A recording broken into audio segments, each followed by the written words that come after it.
ఉమ్. దేవుని కృప, దేవుడు మనకు ఆయుష్నిచ్చి ఆరోగ్యాన్నిచ్చి ఈ జూన్ 3వ ఆదివారం రోజు మరలా ఆయన సన్నిధిలోకి మనం నడిపించినందుకు దేవునికి మనం ఎంతో కృతజ్ఞులం. హల్లెలూయా, హల్లెలూయా. దేవుని వాక్యం చదువుకుందాం. హెబ్రీ పత్రిక 12వ అధ్యాయము. హెబ్రీ పత్రిక 12వ అధ్యాయం. దేవుని కృపతో దేవుడు గత 3 దినాల్లో సంఘ క్షేమాభివృద్ధి కూడికలు గత వారంలో ఆశీర్వాదకరంగా ప్రభు జరిగించాడు. కానీ చూస్తున్నప్పుడు మార్పు కోసం చూస్తున్నాను. సంఘంలో ఎవరు మార్పు చెందారు, ఎవరు క్రమపడ్డారు, ఎవరు సరిదిద్దుకున్నారు, ఎవరు ఆత్మీయంగా నూతనపరచబడ్డారు అనేదే నాకు ప్రాముఖ్యమైన విషయంగా ఉంది. దాదాపు చాలా ఖర్చు అయింది. ఇంకా మనం బయటపడితే ఇంకా ఖర్చు అయ్యి ఉండేది. ఎంత ఖర్చు అయినా దేవుడు మనకి సహాయం చేస్తున్నాడు కాబట్టి చేయగలుగుతున్నాం. కానీ వినడం మట్టుకు మాత్రమే. ఏథెన్సు వారట ప్రతి కొత్త సంగతి వినుట యందు కాలము గడుపుచుండేవారని రాయబడింది. అంటే ఎంతసేపు వాళ్ళ కొత్తది వినాలని అనుకుంటారు, కానీ కొత్త దాన్ని వీళ్ళ జీవితాన్ని కొత్తపరచుకోరన్నమాట. అది దేవుని వాక్యంలో స్పష్టంగా రాయబడి ఉంది. 3 రోజులు కూడికలు అయిపోయినాయి. మరి ఎవరు ఏం మార్చుకున్నారో, ఎవరు ఏ విషయంలో సరిచేసుకున్నారో దేవుని కృపతో దేవుడు జరిగించారు. ఎంతైతే విన్నామో అంత దేవునికి మనం లెక్క చెప్పడం పెరిగిపోతుందట. ఎంత వింటున్నామో అంతగా మనం దేవునికి లెక్క చెప్పవలసిన స్థాయి పెరిగిపోద్ది అన్నమాట. మనకి ఎంతసేపు వినడమే అలవాటు అయిపోకూడదు. వినినటువంటి దానిని మనం ఏం చేయాలంటే నెమరు వేసుకుంటూ మరలా మన జీవితాలను మనం సరిచూసుకోవాల్సిన అవసరం ఉంది అనే విషయం నేను మీకు జ్ఞాపకం చేస్తూ ఉన్నాను. వాక్యం చదువుకుందాం. హెబ్రీ పత్రిక 12వ అధ్యాయము. హెబ్రీ పత్రిక 12వ అధ్యాయము 5 నుంచి 10 వచనాలను మనం చదువుకుందాం. హెబ్రీ పత్రిక 12, 5వ వచనం నుంచి 10వ వచనం వరకు. ఒక వచనం నేను చదువుతాను, ఒక వచనం మీరందరూ చదవండి. నా కుమారుడా, ప్రభువు చేయు శిక్షను తృణీకరించకము. ఆయన నిన్ను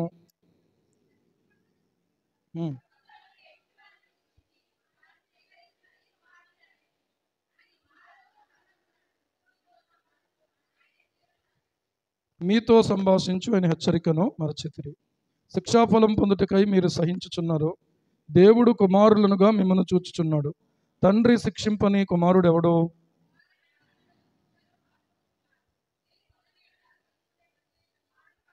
మరియు శరీర సంబంధులైన తండ్రులు మనకు శిక్షకులయ్యుండిరి. వారి యందు భయభక్తులు కలిగి ఉంటిమి. అట్లయితే ఆత్మలకు తండ్రి అయిన వానికి మరి ఎక్కువగా లోబడి బ్రతకవలెను గదా. మనము తన పరిశుద్ధతలో పాలు పొందవలనని మన మేలు కొరకే ఆయన శిక్షించుచున్నాడు. చిన్న మాట ప్రార్థన చేసుకుందాం. పరిశుద్ధుడైన మా తండ్రి, ఏదైనా దాసుల్ని మీరు జ్ఞాపకం చేసుకుని నీ కృప చొప్పున బలపరిచి సామలకోటలో పరిచర్య చేసి మరలా నీ బిడ్డల మధ్యకు రావడానికి కృప చూపారు. ఇక్కడ కూడా ప్రారంభ ప్రార్థన మొదలుకొని ఇప్పటి వరకు ప్రభువా ఈ దాసురాలని మా తండ్రి ఇదిగో మా ప్రభువా సంఘంలో ఉన్నటువంటి కొంతమంది బిడ్డలను దేవా ఇదిగో దానిని మా ప్రభువా మీరు ఇంతవరకు వాడుకొని మీరు జరిగించిన కార్యాన్ని బట్టి స్తోత్రాలు చెల్లిస్తున్నాం తండ్రి. మేము ఎంతో వింటున్నాం, ఎన్నో విషయాలు మా ప్రభువా మా మీద నేరస్థాపన చేయబడుతూ ఉన్నాయి. కానీ మేము మొండి వారమై లెక్కలేని వారమై సరి చేసుకోకుండా మా తండ్రి మా జీవితాలు సాగిపోతున్నాయని ఎదుట ఒప్పుకుంటున్నాం. మరలా ప్రేమించి మాకు ప్రభువా మీరు అనుగ్రహించినటువంటి ఈ సంఘ క్షేమాభివృద్ధి కూడికలను బట్టి స్తోత్రాలు. వచ్చిన సేవకులను బట్టి, చెప్పిన సందేశాలను బట్టి, వినిన ప్రతి ఒక్కరిని బట్టి నీకు స్తోత్రాలు. ఎంత సమయం వెచ్చించబడిందో, ఎంత ధనం వెచ్చించబడిందో, ఎంత ప్రయాస ప్రభువా నీ ప్రజల మీద మీరు వెచ్చించారు. పరిశుద్ధాత్ముడా, ఏది వృధా కాకుండా సహాయం చేయమని ప్రార్థిస్తున్నాం. ఈ దినమున వినుట ఎక్కువైపోయింది, అనుసరించుట తక్కువైపోయిందని ఒప్పుకుంటున్నాం. దయతో మీరు క్షమించండి నాయన. ఇంకా మా జీవితాల్లో మార్చుకోవడానికి, దిద్దుకోవడానికి కృప చూపమని అడుగుతున్నాం తండ్రి. ఈ సమయంలో ఈ వాక్య భాగాన్ని దీవించండి. ఈ వాక్యములో నుండి నాతోనూ మాతోనూ అందరితోనూ కూడా మీరు మాట్లాడండి. యేసు ప్రభువు నామములో ప్రార్థించి స్తుతించి వేడుకుంటున్నాం మా పరమ తండ్రి. ఆమేన్, ఆమేన్. ప్రియులారా, హెబ్రీ పత్రిక 12వ అధ్యాయంలో 11వ అధ్యాయంలోనేమో విశ్వాస వీరుల పట్టి మనకు కనబడుతుంది. తర్వాత 12వ అధ్యాయంలో దేవుడు తన సంఘముతో కలిగి ఉన్న బంధాన్ని గురించి ఇక్కడ చెప్పబడతా ఉంది. దేవుడు తన సంఘముతో కలిగి ఉన్నటువంటి అనుబంధాన్ని గురించి ఇక్కడ చెప్పబడతా ఉంది. మనకు దేవునికి ఉన్నటువంటి ఒక రిలేషన్ మనం అర్థం చేసుకుంటే మనం చాలా ఆనందిస్తాం. ఏంటి ఆ రిలేషన్? ఇక్కడ గమనించినట్లయితే, నా కుమారుడా, ప్రభువు చేయు శిక్షను ఏం చేయొద్దు, తృణీకరించకము. ఆయన నిన్ను గద్దించినప్పుడు విసుగకము. ప్రభువు తాను ప్రేమించు వానిని శిక్షించి తాను స్వీకరించు ప్రతి కుమారుని దండించును అని కుమారులతో సంభాషించినట్లు మీతో సంభాషించు ఆయన హెచ్చరికను మీరు మరచితిరి అని అంటూ ఉన్నాడు. కాలగమనాన మన జీవితాల్లో, మన బ్రతుకుల్లో ప్రియులరా, ఈ రిలేషన్ మర్చిపోయేటువంటి పరిస్థితిలో ఉన్నాం మనం. దేవుడు ఏదో ఆయన దూరంగా ఉంటాడో, మనం ఆయనకు దగ్గరగా వెళ్తూ ఉంటాం, అవసరమైనవి అడుగుతూ ఉంటాం, పొందుకుంటూ ఉంటాం, అంతవరకే. అవసరమైన ఇస్తేనేమో ఒక సాక్ష్యం చెప్తాం, ఒకవేళ ఆయన ఇవ్వకపోతేనేమో బాధపడి దేవుడు నాకు ఇవ్వలేదు అని మనల్ని మనమే ఏం చేసుకుంటామంటే చాలా తక్కువగా ఎంచుకుంటాం. కానీ ఇక్కడ గమనించినట్లయితే దేవుడు మనల్ని కుమారులనుగా చూస్తున్నాడు. చప్పట్లు కొట్టి దేవుని మహింపరుద్దాం. ఎలా చూస్తున్నాడో, కుమారులనుగా చూచుచున్నాడు. కుమారులనుగా, కుమార్తెలనుగా ఆయన చూస్తున్నప్పుడు మనము ఆయన్ని ఎలా చూడాలి? మనం ఆయన ఎలా చూడాలి చెప్పండి? తండ్రిగా చూడాలి. తండ్రిగా మనం ఆయన చూడాలి. ఈ లోకంలో, ఈ పరిశుద్ధ గ్రంథంలో మనం చూసినప్పుడు 3 తండ్రులు ఉన్నారు. మొదటిదేమో పరలోకపు తండ్రి. ఎవరో? పరలోకపు తండ్రి. మత్తయి సువార్త 6వ అధ్యాయం 9వ వచనం చదివితే అక్కడ రాయబడి ఉంది. పెన్నులు ఉన్నాయా? బైబిల్ ఉన్నాయా? దయచేసి మీరు అండర్లైన్ చేసుకోండి. మొదటిది ఏంటి? మొదటి తండ్రి ఎవరో? పరలోకపు తండ్రి. రెండవ తండ్రి ఎవరో? ఈ లోకరీతిగా మనల్ని కన్న తండ్రి. ఈ లోకరీతిగా కన్నటువంటి తండ్రి. పరలోకమందున్న మా తండ్రి, నీ నామం పరిశుద్ధపరచబడుగాక, నీ రాజ్యం వచ్చుగాక, నీ చిత్తం పరలోకం నెరవేరుచున్నట్టు భూమి యందు నెరవేరునుగాక. ప్రతి విశ్వాసి కూడా ఇలాగున ప్రార్థన చేయాలి. ప్రతి శిష్యుడు కూడా ఇలాగున దేవుని నామం పరిశుద్ధపరచబడడం కోసం మన వంతులో, మన జీవితాల్లో ఆలోచించుకోవాలి. ఆయన నామానికి ఎక్కడ ఏం రాకూడదంటే అవమానం అనేది రాకూడదు. ఆయన రాజ్యం రావాలి. ఆయన రాజ్యం అంటే ఆయన పరిపాలన మన జీవితంలో జరగాలి. సామెతల గ్రంథం 3వ అధ్యాయము మనం చూసినప్పుడు 5వ వచనంలో 6వ వచనాన్ని చదివితే అక్కడ రాయబడతా ఉంది, నా కుమారుడా అని చెప్పి ఆ తండ్రి తన కుమారుడికి ఏం చెప్తున్నాడు? నా కుమారుడా అని చెప్పి అక్కడ చెప్తున్న మాట, నా ఉపదేశమును నీవు మరువకము, నా ఆజ్ఞలు హృదయపూర్వకంగా గైకొనుము, అప్పుడు అవి నీకు దీర్ఘాయువును సుఖజీవముతో గడుచు సంవత్సరములను శాంతిని నీకు కలుగ చేయను. ప్రతి విశ్వాసి కూడా ఈ మాటలు కంఠస్థం చేయాలి. రెండవదేంటి? దయను సత్యమును ఎన్నడూను నీ విడిచిపోనీయకము, అప్పుడు నీవు మనుషుల దృష్టి యందును దేవుని దృష్టి యందును మంచివాడవని, దయనుంది మంచివాడు అనిపించుకుందు. సరే, మూడవదేంటి? చదవండి ఇప్పుడు. నీ స్వబుద్ధిని ఆధారం చేసుకొనక నీ పూర్ణ హృదయముతో యెహోవా యందు నమ్మిక ఉంచుము. మూడవది ఇది. నాలుగవదేంటి? నీ ప్రవర్తన అంతటి యందు అనే అధికారానికి ఒప్పుకొనుము, అప్పుడు ఆయన నీ త్రోవలను సరళము చేయును. ఇప్పుడు ఆయన రాజ్యం వచ్చునుగాక అని అంటే అర్థం ఏంటంటే, ఎక్కడ రావాలి ఆయన రాజ్యం అంటే, ఈ లోకమంతా దుష్టుని యందు ఉంది, దుష్టుని పరిపాలన కింద ఉంది. అందుకనే ఇష్టం వచ్చినట్టుగా వాళ్ళ యొక్క నడవడిక ఉంటా ఉంది, మాటలు ఉంటా ఉన్నాయి, చూపులు ఉంటా ఉన్నాయి, క్రమం ఉంటా ఉంది, వాళ్ళ యొక్క ప్రవర్తన ఉంటా ఉంది. వింటే వింటాం, వినకపోతే వినం, మా ఇష్టం అనుకునే పరిస్థితిలో ఉన్నారు. కానీ దేవుని ఇష్టం జరిగించే దేవుని రాజ్యము వచ్చునుగాక అని అంటే అర్థం ఏంటంటే, ఆయన పరిపాలన క్రింద నేను బ్రతుకుతాను అని ఒప్పుకోవడం అనమాట. ఒప్పుకుంటున్నాం అనమాట. నీ రాజ్యం వచ్చునుగాక. ఏదో చిలక పలుకులుగా ఆ మాటలు మనం అనేసుకుని పరలోక ప్రార్థన వచ్చేసింది నాకు అని అనుకుంటే కుదరదు. పరలోక ప్రార్థన కంఠస్థం ఎంత ముఖ్యమో మన జీవితంలో దాన్ని ప్రియులారా నెరవేర్చబడటం అంత ముఖ్యం. నీ చిత్తము పరలోకమందు నెరవేరుచున్నట్టు భూమి యందు నెరవేరునుగాక అంటే అర్థం ఏంటి? నా యందు నెరవేరాలి, నా కుటుంబంలో నెరవేరాలి, స్థానిక సమాజంలో, గ్రామంలో నెరవేరాలి, సంఘములో నెరవేరాలి. దేవునికి స్తోత్రం. నా ఇష్టం, నా చిత్తం నేను ఇలాగే ఉంటాను, నేను ఇలాగే బ్రతుకుతాను అనుకుంటే దేవుని చిత్తానికి విరోధంగా నువ్వు బ్రతికితే కనుక నీవు ఈ ప్రార్థనను వల్లిస్తున్నావు కానీ, చదువుతున్నావు కానీ నువ్వేం చేయట్లేదంటే నెరవేర్చడం లేదనమాట. నీవు పరలోకపు తండ్రికి ఒక అవిధేయ కుమారుడివి, అవిధేయ కుమార్తెవి అన్నమాట. నువ్వు అర్థమవుతుందా? ఈ రోజున ఆలోచన చెయ్యండి. మనము ప్రియులారా ఆయన రాజ్యమును కోరుకోవాలి, ఆయన చిత్తము మన పట్ల జరగాలని మనం కోరుకునేవారుగా ఉండాలి. హల్లెలూయా. నేను ఎప్పటి నుంచో వింటున్నానండి, ఎప్పటి నుంచో నమ్ముకున్నానండి, నేను సీనియర్నండి అని అనుకున్నట్లయితే నేను చెప్తున్నాను, దేవుడు సీనియారిటీ చూడడు. నువ్వు ఎప్పటి నుంచో ఉండొచ్చు. అమ్మ నిద్రపోతున్నారు మీరు, జాగ్రత్తగా వినాలి మీరు. అర్థమైందా? అవసరమైతే కన్ను ఇలా గిల్లుకోండి, దేవునికి స్తోత్రం. చేతిని ఇలా గిల్లుకోండి, లేకపోతే అర్థమైందా? కునుకులమ్మ వచ్చేస్తుంది, తర్వాత జోగులమ్మ, తర్వాత ఇంకా అంతే సంగతులు. ఇంకా వాక్యం, ప్రార్థన. కొంతమంది గమనించినట్లయితే చాలా మెలకువ కలిగి ఉన్నారు, దేవునికి స్తోత్రం. హల్లెలూయా. కొంతమంది ఇలాగా ఇటు పైన ఫ్యాన్ తిరుగుతుంది, ఓ పక్కనేమో చల్లగానే దేవుడు ఉంచాడు. మంచి ఎండలో వచ్చాను నేను, అక్కడ నుంచి బండి మీద వచ్చాను. ఈరోజు కారు వేసుకుని వెళ్ళలేదు నేను. అర్థమవుతుందా? నేను జకరియా పొద్దున్నేమో జకరియా డ్రైవ్ చేస్తే వచ్చేటప్పుడు నేనే డ్రైవ్ చేశాను. ఎందుకంటే హెల్మెట్ పెట్టుకోవాలి, ఎక్కడ కూడా ఏ విధమైన ఇబ్బంది కలగకూడదన్న ఉద్దేశం. అర్థమవుతుందా? డ్రైవ్ చేసుకుని వచ్చి ఇక్కడ నేను నిలబడ్డాను, కానీ నాకు రాని కొనుపోట్లు మీకు వచ్చేస్తున్నాయి. ఎక్కడ మంచినీళ్ళు కూడా తాగలేదు, ఇంటికి వచ్చాకనే జస్ట్ వాటర్ కుండలో మంచినీళ్ళు తాగి పైకి వచ్చాను నేను.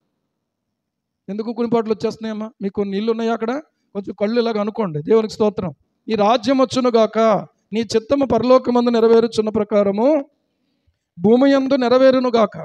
నీవేం చేసినా కూడా అలాగున దేవుని చిత్తం నెరవేరాలని కోరుకోవాలి. నీవేం అడిగినా కూడా, మనం పాట అయితే పాడతాం, ఏంటా పాట? బాగా వచ్చేసి మనకే ఏంటా పాట? ఏమంటే ఏమంటాడు అన్నట్టు చూస్తున్నారేంటి? తెలీదా? మైండ్ ఆబ్సెంట్, బాడీ ప్రజెంట్ కింద ఉన్నారేంటి? ఏంటా పాట? జరిగేది వచ్చిందప్పుడు ఏం జరిగేది? ఎన్ని తలచినా ఏది అడిగినా జరిగేది నీ చిత్తమే ప్రభువా, జరిగేది నీ చిత్తమే.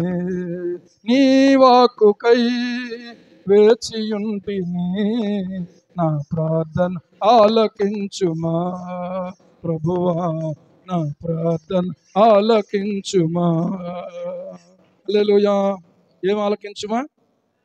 అసలు ప్రార్థన చేస్తున్నావా ఆలకించడానికి? ఆయన ప్రార్థన అనుభవం కలిగి ఉండాలి. ఆయన వింటున్నాడు అనే అనుభవం మనం కలిగి ఉండాలి.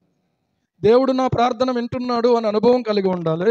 మనము దేవునికి ప్రార్థన చేసే అనుభవం కలిగి ఉండాలి. ప్రార్థన దగ్గరికి వచ్చేటప్పటికి నువ్వు చెయ్యి అనే పరిస్థితి రాకూడదు. ఎవరికి వాళ్ళు వ్యక్తిగతంగా వచ్చి ప్రార్థన చేయండి అంటే ఒక్కళ్ళు కదలకపోతే పేరు చెప్పాల్సి వస్తుంది. అంటే పేరు చెప్పేదాకా మీరు ఉన్నారంటే అర్థం ఏంటంటే ప్రార్థన మీకు రాదా? లేకపోతే మీ పేరు చెప్తే అందరిలో మీ పేరు వినబడితే అప్పుడు వచ్చి మీరు ప్రార్థన చేయటమా? అంటే ఇప్పుడు ఏదో జరిగిందని నేను చెప్పట్లేదు సుమా. ఎక్కడైనా సరే ప్రార్థన చెయ్యండి అన్నప్పుడు ఏమండి, ప్రార్థన చేయడానికి నోరు తెరవాలి. కొంతమంది మాట్లాడడానికి నోరు తెరుస్తారు. ఎంత అలా కూర్చుంటే తొంగపాడు ఆరాధన కూడా అయిపోతుంది. నాకు తొంగపాడు ఆరాధన కూడా ఎక్కడ అయిపోతుంది మాట్లాడడం మొదలు పెడితే. నేను టైం చూసుకుని అమ్మా నేను తొంగపాడు వెళ్ళాలమ్మా అంటే సరేనండి ప్రార్థన చేసేయండి అనే పరిస్థితి.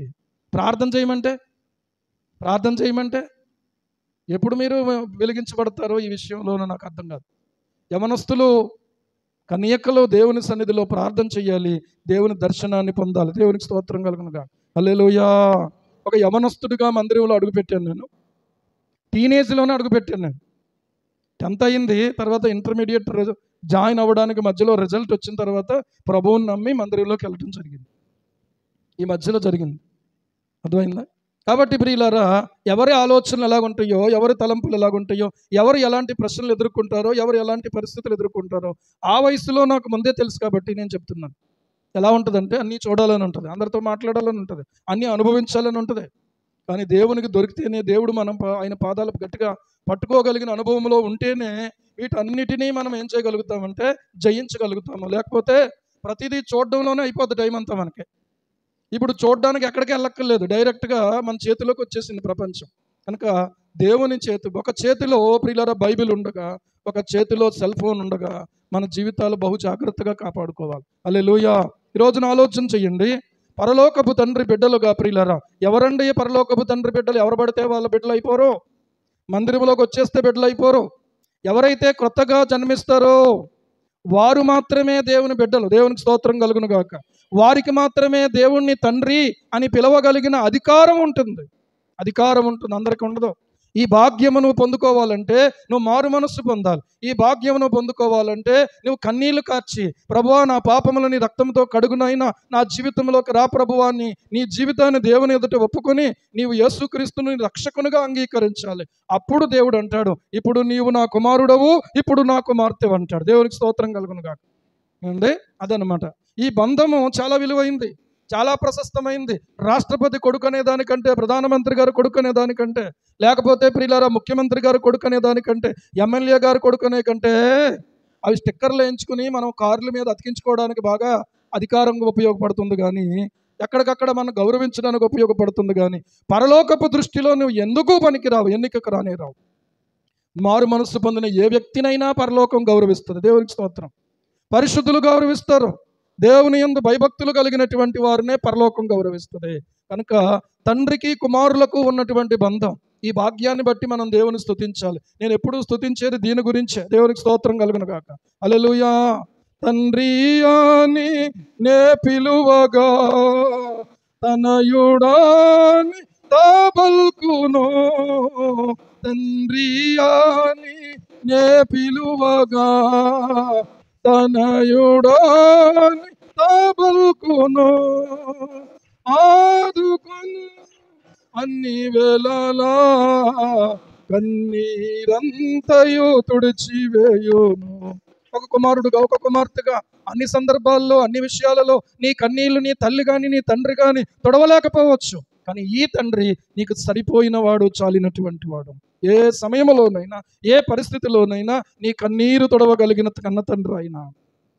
ఏంటి ఇలాంటి బంధం నీకుందా? ఇంతకీ ఇలాంటి బంధం నీకుంటే నీ జీవితంలో ఉన్నా లేకపోయినా, చదువుకున్నా చదువుకోకపోయినా, పదవున్నా లేకపోతే సామాన్యమైన స్థితిలో ఉన్నా, ఎక్కడ కూడా నువ్వు అసంతృప్తి చెందవు. ఏమనుకుంటావో తెలుసా? నాకు నా తండ్రి ఉన్నాడు అండి. హల్లెలూయా. యెహోవా తమకు దేవుడుగా గల జనులు ధన్యులు, బ్లెస్సెడ్ అని ఉంటుంది ఇంగ్లీష్లో. ఆశీర్వదించబడిన వారు వాళ్ళు. ఆశీర్వాదం అంటే ఏంటి? ఏమండి, పొలం కొనుక్కున్నామండి పాస్టర్ గారు, బండి కొనుక్కున్నామండి పాస్టర్ గారు, ఇల్లు కట్టుకున్నామండి పాస్టర్ గారు. ఈ కథ ఆశీర్వాదం అంటే దేవునికి బిడ్డలుగా చేయబడిన భాగ్యం ఏదైతే ఉందో అదే ఆశీర్వాదం. తనయుడా అని ఆయన పలికాడు అంటే, తండ్రి అని నేను పిలిచినప్పుడు తనయుడా అని ఆయన పలికాడు అంటే, ఉపవాసంలో నువ్వు ఇదే సాధించుకోవాలి. ఉపవాసంలో ఈ అనుభవం ఉంది. అర్థమవుతుందా? అతడు నాకు మొరపెట్టగా ఇదిగో నేను ఉన్నానను అని రాయబడతా ఉంది. హల్లెలూయా. ఈరోజు నా ఆలోచన చేయండి, ఇలాంటి ఉపవాస అనుభవం ఉందా? తిండి మానేసిన అనుభవం, నీరసం దడదడా కొట్టేసుకుంటుందండి ప్రాణం. ఏమండి, ముఖం నీరసంగా పెట్టేసి. నిజమే, శరీరం అయితే నీరసమైంది, కానీ ఆత్మలో ఇలాంటి ఒక అనుభవం నువ్వు సంపాదించుకున్నావు. ఎందుకే? యెషయా గ్రంథం 58వ అధ్యాయంలో చూస్తే, ఏమండి 58వ అధ్యాయంలో చూస్తే ఒక చక్కని మాట రాయబడతా ఉంది. ఏమంటున్నాడో తెలుసా? 9వ వచనంలో, అప్పుడు నీవు పిలువగా యెహోవా ఉత్తరం ఇచ్చును, నీవు మొర్రపెట్టగా ఆయన నేను ఉన్నానను. హల్లెలూయా. ఆయన నేను ఉన్నానను. నేను విడిపించడానికి ఉన్నానమ్మా, నీకు సహాయం చేయడానికి ఉన్నానమ్మా, నీ కన్నీరు తొడవడానికి ఉన్నానమ్మా, నిన్ను ఆదరించడానికి ఉన్నానమ్మా, నీ చేయి పట్టుకుని నిన్ను నడిపించడానికి ఉన్నానమ్మా. 6 నెలలు బతుకుతావమ్మా నువ్వు అని చెప్పిన జోషి ప్రశాంత్ గారిని 10 సంవత్సరాల పైగా దేవుడు బ్రతికించాడు అని అంటే ఎవరి మాట గొప్పది? డాక్టర్ చనిపోతాడని చెప్పినటువంటి మాట గొప్పదా? బ్రతికించిన నా యేసయ్య మాట గొప్పదా? హల్లెలూయా. ఈరోజు ఆలోచన చెయ్యండి. ఏ మాటకు విలువిస్తున్నాం ఈరోజు? ఏ మాటకు కంగారు పడుతున్నాం ఈరోజు? ఏ మాటకు దిగులు పడిపోతున్నాం ఈరోజు? ఏ మాటకు మనం ప్రియులారా చింతపడుతున్నాం ఈరోజు? కృంగిపోతున్నాం ఈరోజు? ఏ మాట వింటే నీకు నిద్ర పట్టట్లేదు?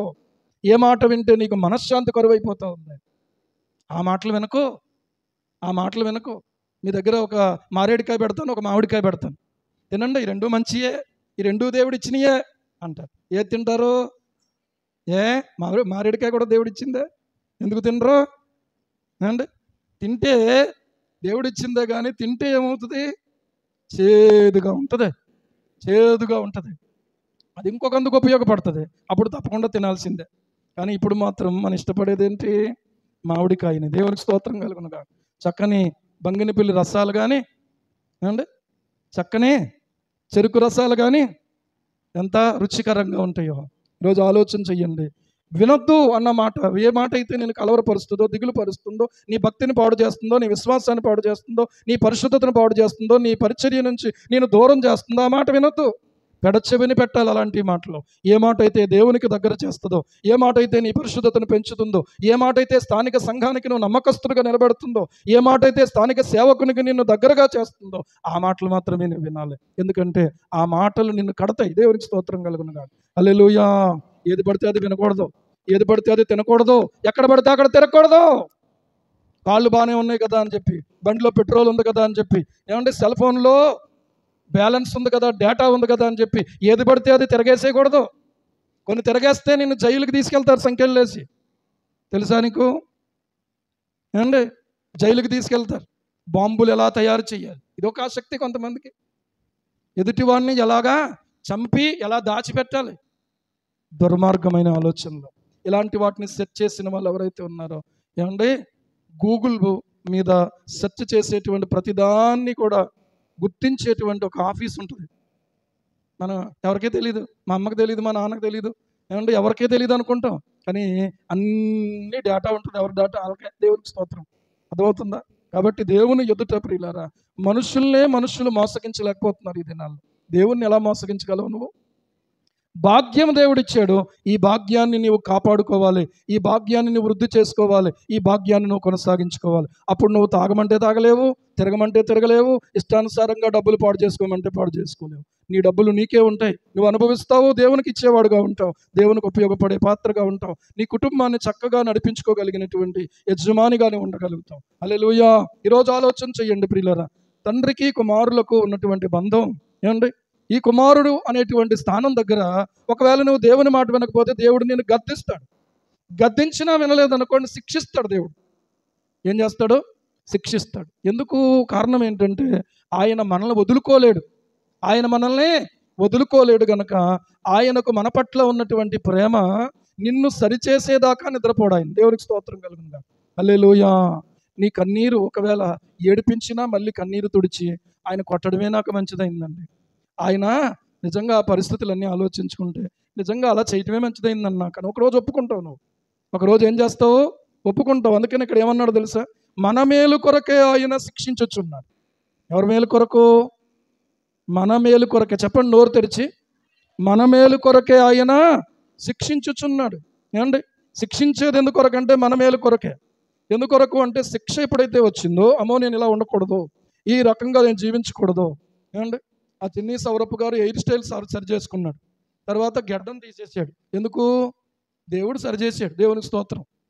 ఏమండి, నిలబడిన ఇద్దరు యవనస్తుల జీవితాలు, మొదటి రోజు కూడా ఆయన కూడా యవనస్తుడే, ఆయన కూడా దేవుడే ఏం చేశాడు? ప్రతి ఒక్కరిని కూడా సరి చెయ్యగలిగిన సమర్థుడై ఉన్నాడు. అందుకనే ఏమంటారంటే పెద్దోళ్ళు, పుల్ల వంకర పొయ్యే తీయాలంటారు. ఏ తీయాలి? ఎక్కడ పెట్టి ఇలా ఉంచినా అది వంగదు. అర్థమైందా? అదే పొయ్యిలో పెట్టామనుకోండి, ఆటోమేటిక్గా ఏమవుతుంది చెప్పండి? దాని వంకరంతా సరైపోద్ది. దేవునికి స్తోత్రం. అంటే మంటలోకి రావాలన్నమాట. ఏమండి, మంటలోకి రాకపోతే వీళ్ళతో తంట. పిల్లలు సరవ్వాలంటే దేవుని యొక్క చేతిలో వాళ్ళు అవసరమైతే శిక్షింపబడాలి. ఈ విషయంలో ఏమీ అనుమానం లేదు. మనల్ని సరిచేయడానికి దేవుడు శిక్షిస్తాడు. వాక్యంలో ఆలోచన చేస్తే మనలో ఉన్న చెడుతనాన్ని తొలగించడానికి దేవుడు గాయాలు చేసి, ఆ గాయములు చేసినటువంటి దెబ్బలు అంతరంగములో చొచ్చి చెడుతనమును తొలగించును అని రాయబడి ఉంది. సామెతల గ్రంథము 20వ అధ్యాయం 30వ వచనం. 20-30 త్వరగా చదవండి. గాయములు చేయు దెబ్బలు అంతరంగములలో చొచ్చి చెడుతనమును తొలగించును. అందుకనే దేవుడు ఏం చేస్తాడో తెలుసా? ఆయన గాయాన్ని చేసే చేతులుగా ఉంటాయి ఆయన చేతులు, గాయము కట్టే చేతులుగా ఉంటాయని పరిశుద్ధ లేఖన భాగములో మనకు తెలియచేయబడుతూ ఉంది ప్రియులారా. ఎలాంటి చేతులుగా ఉంటాయి ఆయన చేతులు? గాయము చేయును, గాయము కట్టును. యోబు గ్రంథము 5వ అధ్యాయము 18వ వచనం చూడండి. 5:18. ఆయన గాయపరిచి ఏం చేస్తాడు? ఆయన బాబు వెంకటేశ్వర గారు ఏం చేస్తాడు? ఆయన గాయపరచి ఏం చేస్తాడు? గాయమును కట్టును, ఆయన గాయము చేయును, ఆయన చేతులే స్వస్థపరచును. చప్పట్లు కొట్టి దేవుని స్తుతిద్దాం. హల్లెలూయా. అందుకనే దావీదు కీర్తన 23వ కీర్తనలో ఏమంటాడో తెలుసా? గాఢాంధకారపు లోయలో నేను సంచరించిన ఈ అపాయమునకు నేను భయపడను, నీ దండమును దండం ఎందుకు, దుడ్డు కర్ర ఎందుకు? దండం ఎందుకు, దుడ్డు కర్ర ఎందుకు? ఈ రెండు ఉన్నాయి ఆయన చేతిలో. ఒక మంచి కాపరి చేతిలో ఈ రెండు ఉంటాయి. దేవునికి స్తోత్రం. ఏమండి? ప్రేమ ఉంటుంది, తర్వాత శిక్ష ఉంటుంది. ఈ రెండూ ఉన్నటువంటి వాడే మంచి కాపరి. అంతేగాని ఈ రెండూ లేకుండా ఒకటే ఉందనుకోండి, ఆయన మంచి కాపరి కాదు. అందుకని నా యేసయ్య మంచి కాపరి కనుక ఆయన ప్రేమిస్తాడు, అవసరమైనప్పుడు శిక్షిస్తాడు. దేవునికి స్తోత్రం. ఆయన మళ్ళీ శిక్షించి ఊరుకోడు, మళ్ళీ ఏం చేస్తాడు? ప్రేమిస్తాడు. ఏమండి? ప్రభు సర్వకాలము విడనాడు, ఆయన తన కృపా సమృద్ధిని బట్టి మరలా జాలిపడును అని రాయబడతా ఉంది. హల్లెలూయా. ఈ రోజున ఆలోచన చెయ్యండి. ఏమండి? చరణం ఉంది కదా, కీర్తనల గ్రంథము 103వ కీర్తనలో మనం చూసినప్పుడు ఒక మాట రాయబడుతూ ఉంది చూడండి. 13వ చరణం 103:13.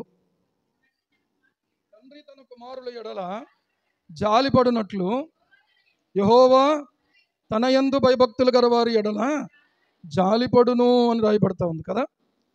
ఎలాగట? తన యందు భయభక్తులు గలవారి ఎడల ఆయన జాలిపడును.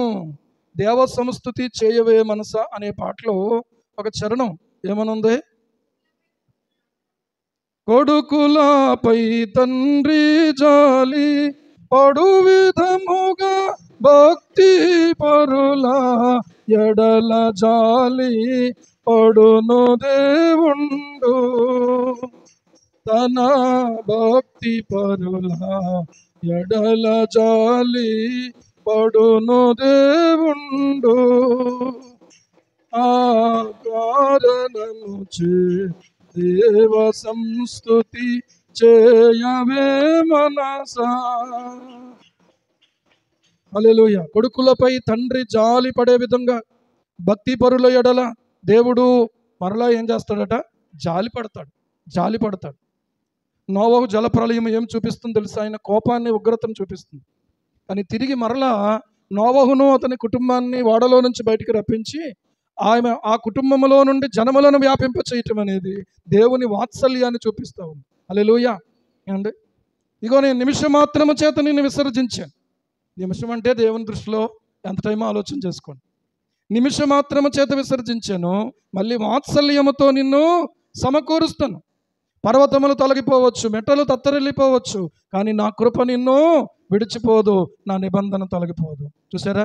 త్వరగా వదులుకోడు దేవుడు ఎవరిని వదులుకోడు దేవుడు. మనమైతే వదిలేస్తామేమో కానీ ఆయన మాత్రం వదలడం. హల్లెలూయా. ఆయన మాత్రం వదలడం.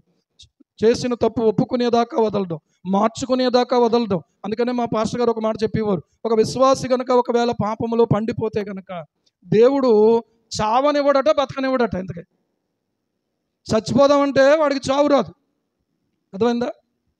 చావనివ్వడు, బ్రతకనివ్వడు. చాలా భయంకరమైనటువంటి టైం తీసుకుంటాడు. ఎవరిని దేవుడు ప్రేమిస్తున్నాడో వాళ్ళని అందుకనే దేవుడు సరి చేసి, ఒకవేళ ఆయన తీసుకోవాలనుకుంటే అప్పుడే తీసుకుంటాడు.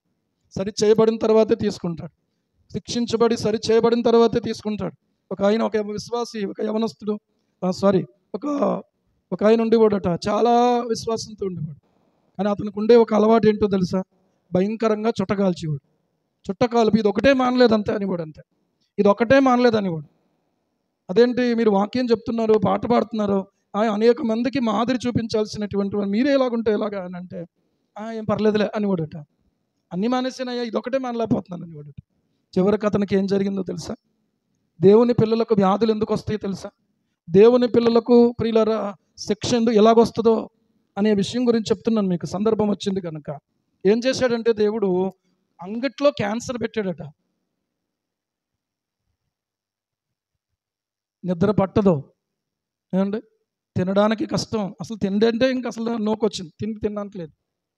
కనీసం ఆ నోట్లో ఊరేటువంటి లాలాజలం కూడా మింగలేని పరిస్థితి. అంత భయంకరమైన బాధతో బాధపడి తను చాలించాల్సి వచ్చింది.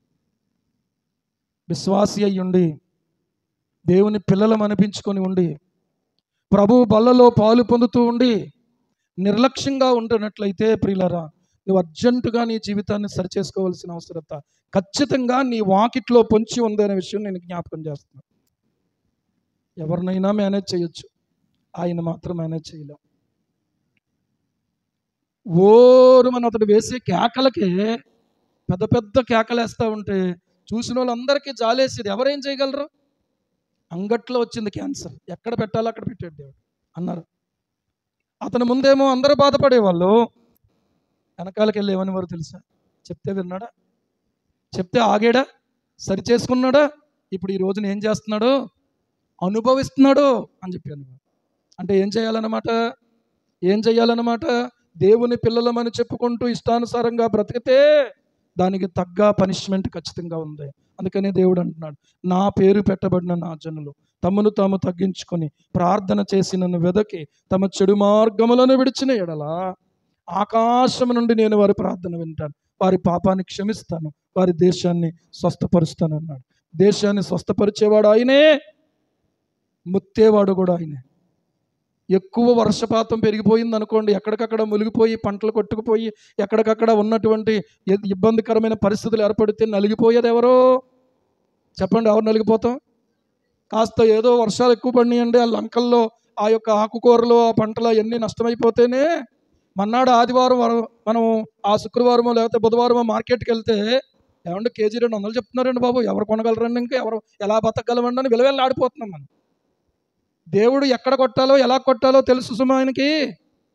కాబట్టి ప్రియులారా, మనం కన్నీళ్లు కార్చి ఆ పరిస్థితి మనకు రాకుండా ప్రభువు పాదాల దగ్గర గోచాడవలసిన వారం అయి ఉన్నాం మనం.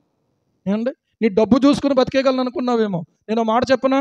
ఒకవేళ నువ్వు అలాగే అనుకుంటే గనక డబ్బును మించిన సమస్య నీ జీవితంలోకి దేవుడు అనుమతిస్తాడు. రాప్పుడు బయటికి అంటాడు, రాగలవా నువ్వు? విడిపించుకోప్పుడు అంటాడు, నువ్వు విడిపించుకోగలవా?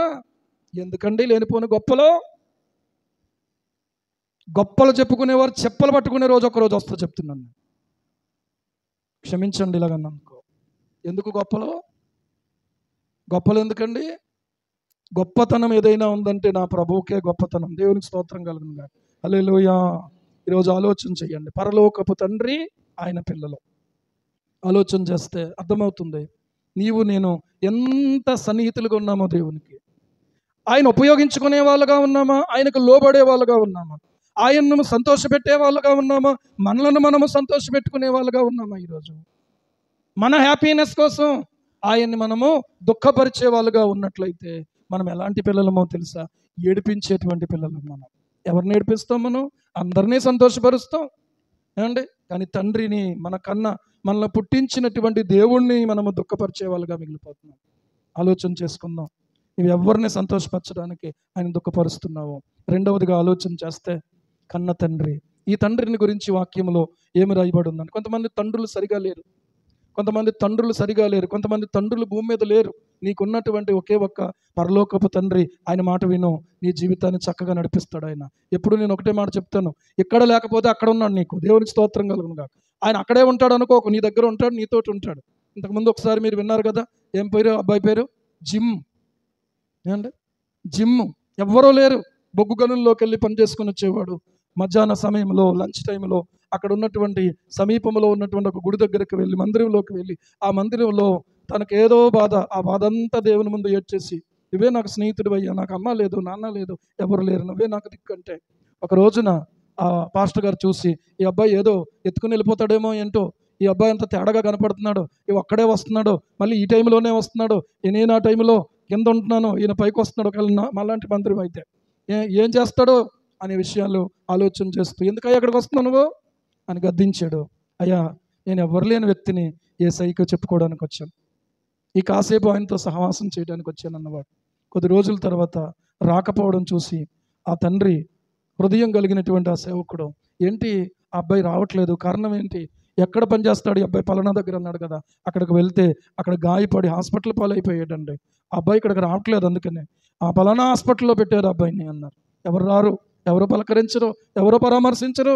అలాంటి వ్యక్తి దగ్గరకు ఈ సేవకుడు వెళ్ళి మాట్లాడితే, ఈ సేవకుడు వెళ్ళి వెతుక్కుంటూ బాబు ఏంటి నువ్వు రాలేదని చెప్పి కనుక్కుంటే, ఇలాగ నువ్వు హాస్పిటల్లో ఉన్నావని తెలిసింది, అందుకే వచ్చాను.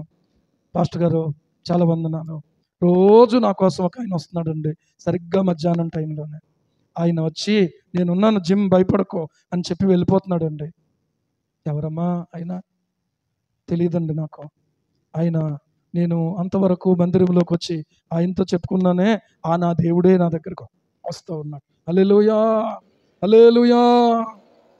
చాలునయ్యా, చాలునయ్యా, నీ కృప నాకు చాలునయ్యా, చాలునయ్యా, చాలునయ్యా, నీ కృప నాకు చాలునయ్యా. నయుడివై ప్రేమించావు, కరుణామయుడివై కరుణించావు, ప్రేమామయుడివై ప్రేమించావు, కరుణామయుడివై కరుణించావు. తల్లిగా లాలించి తండ్రిగా ప్రేమించి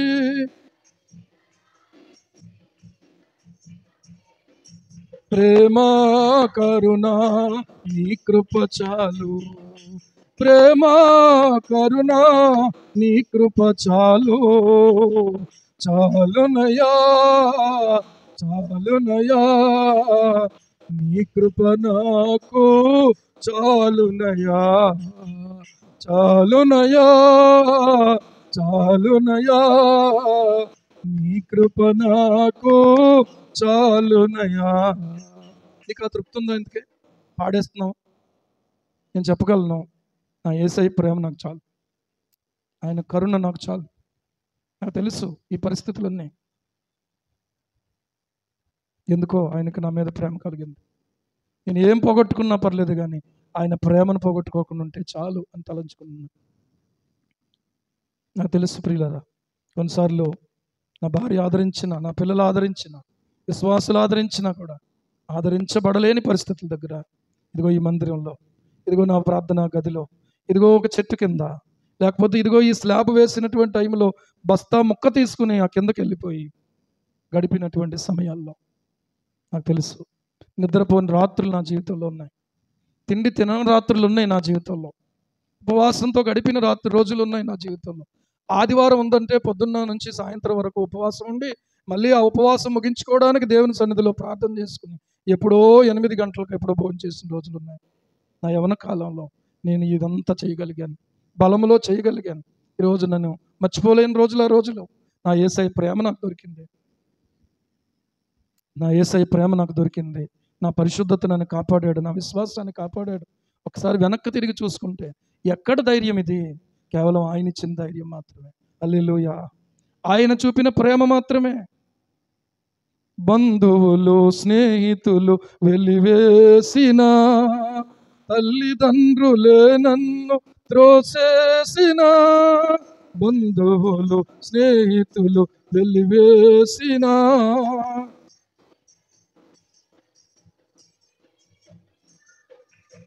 నన్ను నీవు విడువనలేదయ్యా,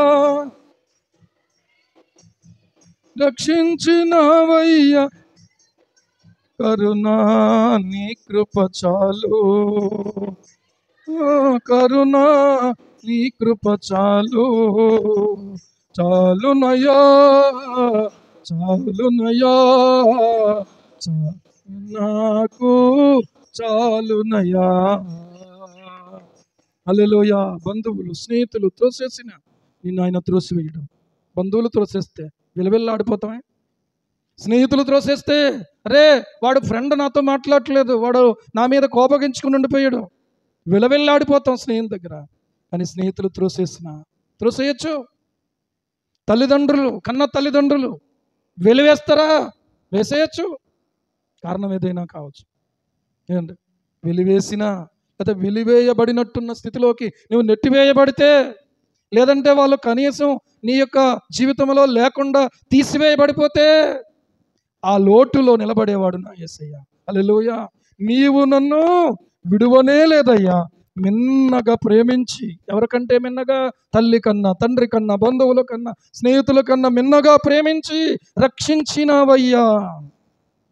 అందుకే నేను అనుకుంటాను, అమ్మ ప్రేమ కంటే మించిన ప్రేమ యేసయ్య ప్రేమ అయితే, ఆ ప్రేమను మించిన ప్రేమ ఆయన దగ్గర దొరుకుతున్నప్పుడు నీవు ఆయన గణపరచకుండా ఎలా ఉండగలవు? అందుకని ఇక్కడ ఏమంటున్నాడో తెలుసా? నీకేమి చెల్లింతు నా మంచి యేసయ్య. నీకు యేసయ్య మంచి యేసయ్యలా కనబడుతున్నాడా? మంచి యేసయ్య అండి. ఎన్నోసార్లు నన్ను ఆదరించిన యేసయ్య, నన్ను శిక్షించిన యేసయ్య, నన్ను సరిచేసిన యేసయ్య.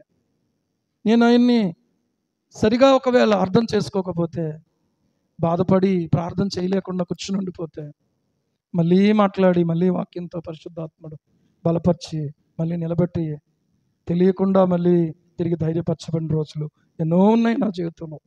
చెప్పగలను నేను, నీ ప్రేమ చాలయ్యా నాకు. ఎందుకో ఈ మధ్యకాలంలో అనిపిస్తూ ఉంది, నీ కృప చాలయ్యా నాకు, నీ కరుణ చాలయ్యా నాకు. నువ్వు చెప్పగలవా? ఆ తృప్తితో నువ్వు మాట్లాడగలవా?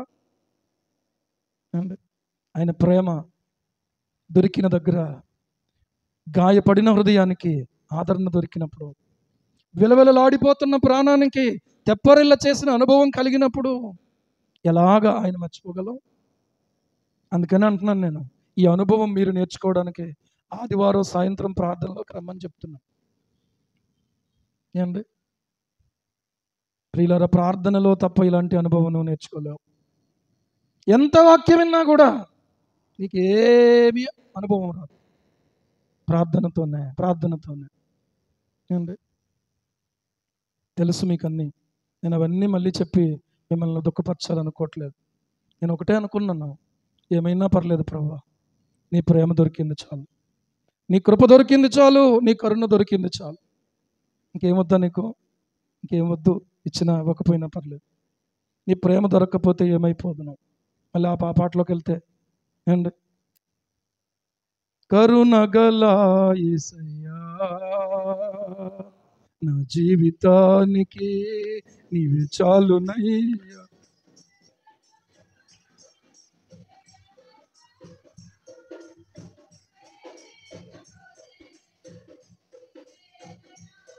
నీ ప్రేమే చూపకపోతే నేనేమైపోదును.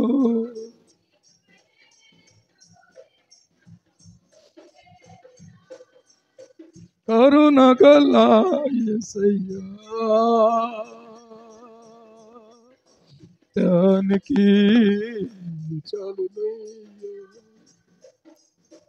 అందరూ అలా లేచి నిలబడదాం, ప్రార్థన చేసుకుందాం. ఏ విషయం నీ హృదయాన్ని కలవరపరుస్తుందో, ఏ విషయం నీ హృదయాన్ని వ్యాకులతకు కృంగబాటుకు గురి చేస్తుందో ఒక్కసారి ప్రభు వైపు చూడగలవా? పరలోకపు తండ్రి నీకున్నాడు. ఈ లోకపు తండ్రి ఒకవేళ నీకు లేడా? తల్లి లేదా ఒకవేళ నీకు? ఒకవేళ ఉన్నా పిల్లలు లేనట్టుగా ఉన్నట్టుగా అనిపిస్తూ ఉందా నీకు? ఆయన మాత్రం నీకు దూరంగా లేడు.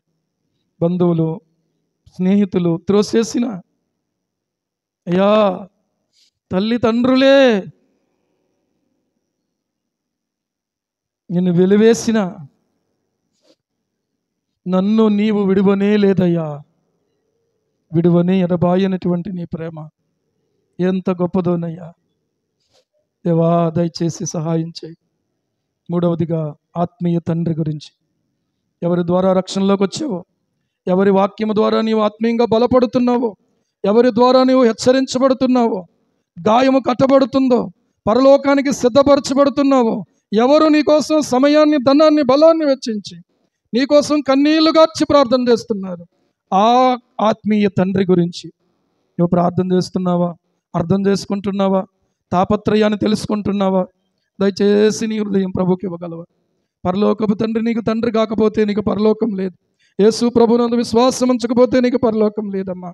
అయ్యా బాబు, కుమారుడా, కుమార్తె, యవనస్తుడా, నీ జీవితం చాలా విలువైంది. Very precious life. చాలా విలువైంది నీ జీవితం. Very precious life, most precious life. దేవా దయచేసి సహాయం చేయాలి. పాడదామా ఆ మాట?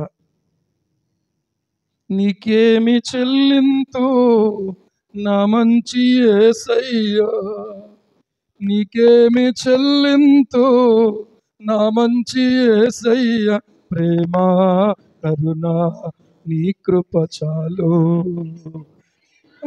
కరుణ నీ కృప చాలు, చాలునయా చాలునయా, నీ కృప నాకు చాలునయా చాలునయా.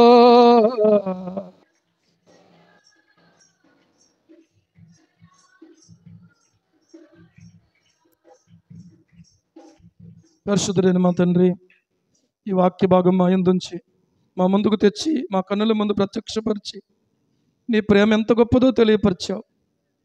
అయినా నీకు మహిమ చెల్లిస్తూ ఉన్నాను.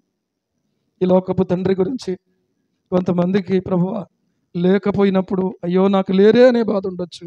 కానీ ఆ బాధను కూడా తల్లి లేకపోయినా తండ్రి లేకపోయినా నీవు ఆ స్థానంలో ఉండి తల్లి లాంటి లాలన, తండ్రి లాంటి ప్రేమను అందించి నీవు మా తండ్రి ఒక కుమారుణ్ణి ఎత్తుకునే తండ్రి ఎలా మోస్తాడో అలా మోసే దేవుడుగా నీవు ఉండి ఇంతవరకు చూపిన ప్రేమ కొరకు స్తోత్రాలు. అయినా ఈ స్థానాలన్నిటిలో కూడా నాయన నమ్మకంగా జీవించడానికి సహాయం చేయి. నీవిచ్చిన ఈ గొప్ప భాగ్యాన్ని పోగొట్టుకోకుండా నమ్మకంగా కాపాడుకుని మరింతగా ఈ భాగ్యాన్ని పెంచుకోవడానికి, వృద్ధి చేసుకోవడానికి, ఈ భాగ్యంతోనే నీ రాజ్యానికి వారసులుగా మిగిలిపోయే భాగ్యం దయచేయి. నీ రాజ్యం చేరుకునేదాకా ఈ సందేశం మా హృదయాల్లో మండుతూ ఉండనివ్వండి. నీ వాక్య ప్రత్యక్షత మాకు ఇంకా అనుదినం కలిగించండి. నీ సన్నిధి మాతో సమృద్ధిగా ఉంచండి. నీ ఆత్మతో నింపండి, నడిపించండి. నీ రాకడలో ఎత్తబడే కృపను మాకు దయచేయమని యేసు ప్రభు నామములో ప్రార్థించి స్తుతించి వేడుకుంటున్నాం మా పరమ తండ్రి. ఆమేన్, ఆమేన్.